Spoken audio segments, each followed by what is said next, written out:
What's going on, guys? Welcome back to WWE Network and Show, where I, Graham G. Matthews, break down all the original content I watch on the WWE Network and on Peacock. And today we're talking the August 21st, 2021 edition of Talking Smack. I'm well aware that I'm late to the party on this. This went up on Saturday. Usually my reviews go up the next day, if not the day of, that Talking Smack is released on Peacock and on Network and whatever. I'm recording this on Monday. It's going up on Monday. That's because I'm in Vegas as we speak. If you probably couldn't already tell from the live reaction videos that went up over the weekend. Thanks to everyone who checked those out. This is the first video I'm recording here on the channel, like as far as this type of stuff goes. So this is my first time to say thank you all for 11,000 subscribers and counting here on the channel. We surpassed that milestone earlier, 10,000 subscribers this morning here on the West Coast. I've yet to leave Vegas. I was supposed to fly out on Sunday, and I got my flight moved to Tuesday. Got it bumped to Tuesday because a hurricane hit the Northeast. Thought it would be better to leave a little later. And now I got more time in Vegas. I'm probably headed out to In-N-Out Burger in a little while. But yeah, thanks to you guys for checking all the videos that went up here on the channel over the course of SummerSlam weekend.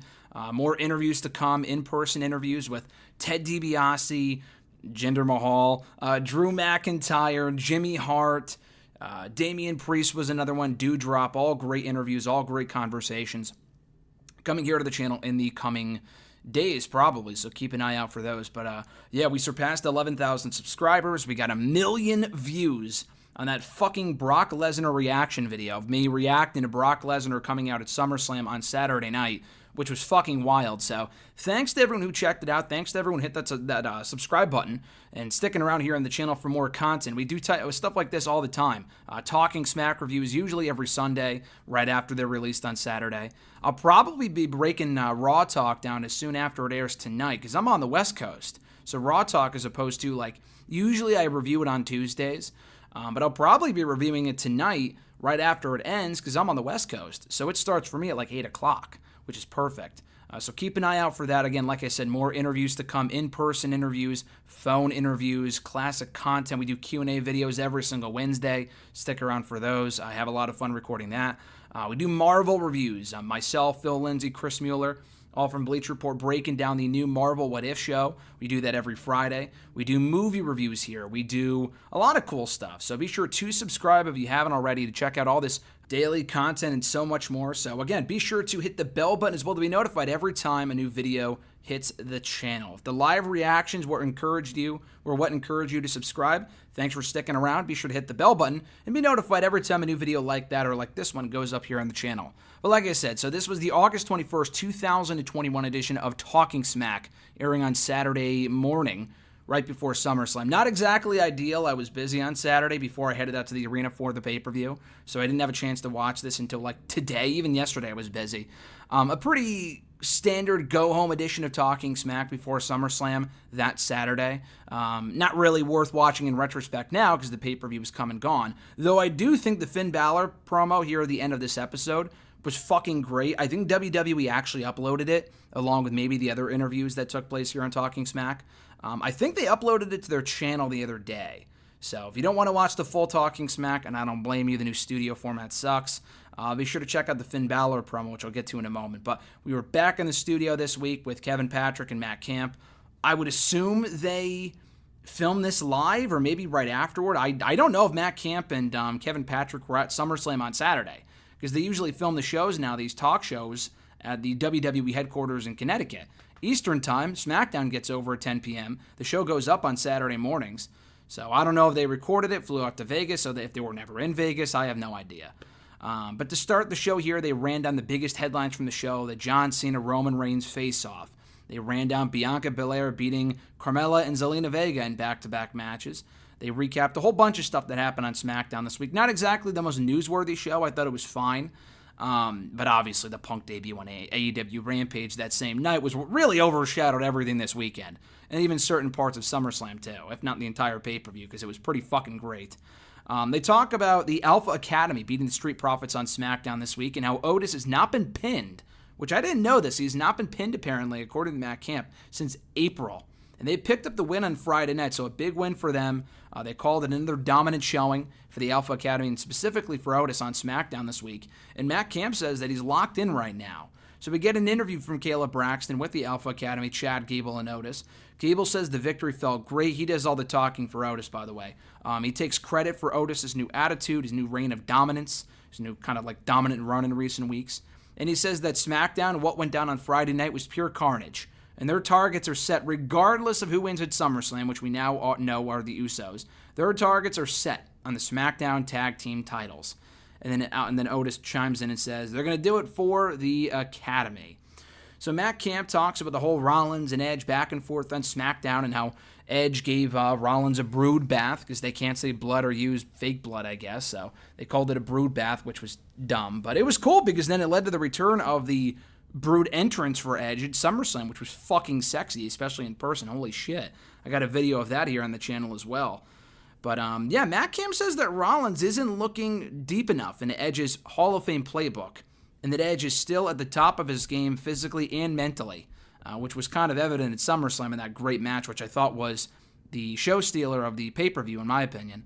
They also recap Bianca, beating Zelina Vega and Carmella in back-to-back matches on SmackDown, saying that maybe she chewed off, or rather she bit off more than she could chew, but she actually didn't because she won both matches. Sasha Banks no-showed SmackDown like she no-showed SummerSlam.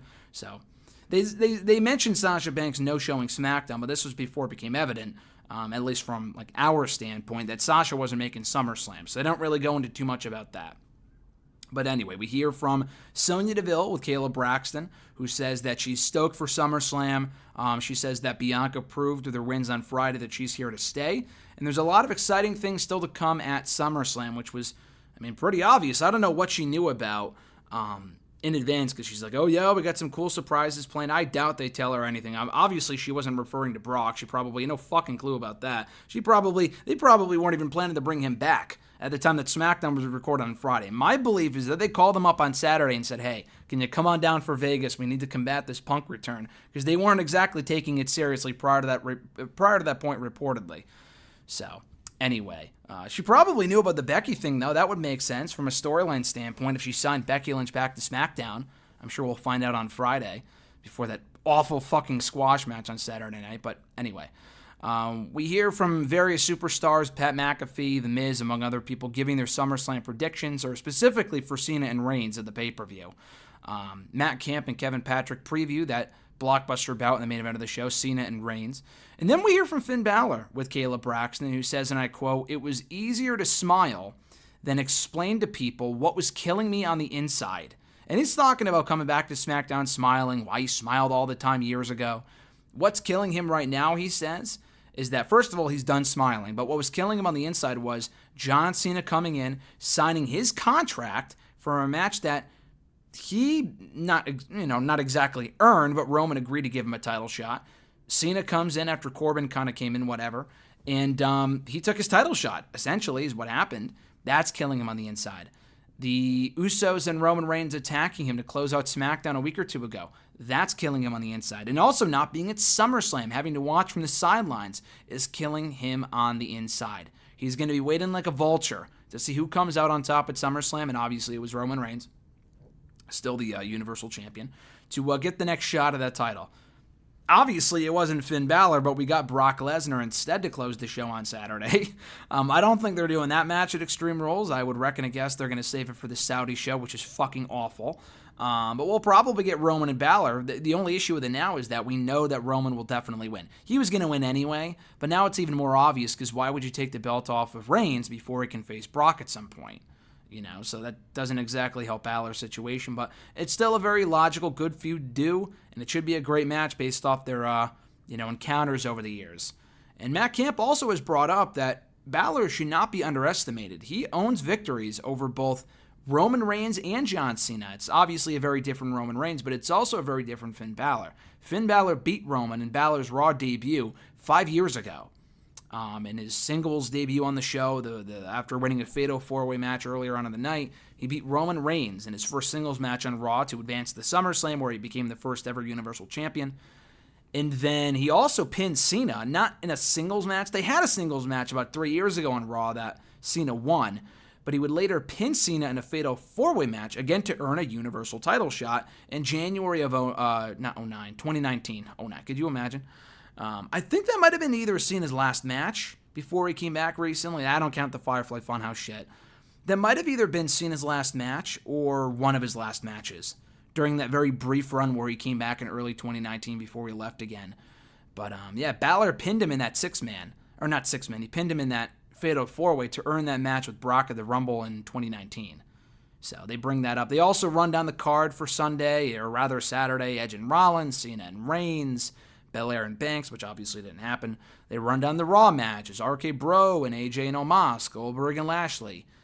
The Raw Women's Championship triple threat with Charlotte, Rhea, and Nikki, so on and so forth. So pretty standard edition of Talking Smack here. Now that the show is come and gone, that being SummerSlam, not exactly any real reason to go back and watch this, but I would definitely go out of your way to find, I think it's on WWE's YouTube channel, like I said, to watch that Finn Balor promo.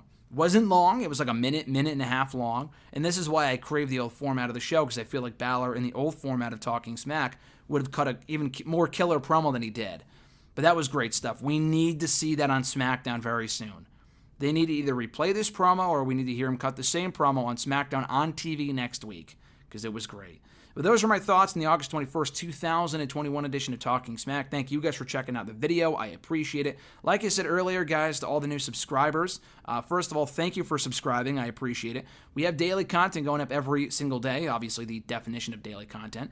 Between stuff like this, I'm aiming to review Raw Talk as soon as it ends tonight, just to get out of the way, because I'm flying tomorrow all fucking day. I won't have time to do it tomorrow. So, yeah, be sure to keep an eye out for that. Also tomorrow, most likely, I'll have more reviews up and interviews, in-person interviews I conducted over SummerSlam weekend. The Raw Talk review will probably be up tomorrow, just so I have something to post while I'm at the airport, so that'll be up. But like I said, in-person interviews from here in Vegas. We had a Triple H media scrum at the WWE tryout here in Vegas for all the media people on Thursday, which was fucking great. Also had a chance to talk to Samoa Joe while I was there, Nikki Ash. Also interviewed Nikki Ash, did a full-on interview with her at the WrestleMania Media Row on Friday morning, which was a lot of fun. But yeah, a lot of cool content still to come here, guys. Be sure to subscribe if you haven't already. And if you are, be sure to hit the bell button to be notified every time a new video goes up. And also live reaction videos from when I was at WrestleMania. I was at Mania 2 in the press box, and I just never uploaded those videos. I just never had the time, and I completely forgot about them. But seeing, you know, how well the SummerSlam live reaction videos did, I'll probably put the Mania ones up at some point very, very soon. They're already uploaded here to the channel. I just have to publish them and stuff. So keep an eye out for those also coming very soon. Have a great one, guys. I'm Graham G. Matthews, and I'll catch your ass down the road.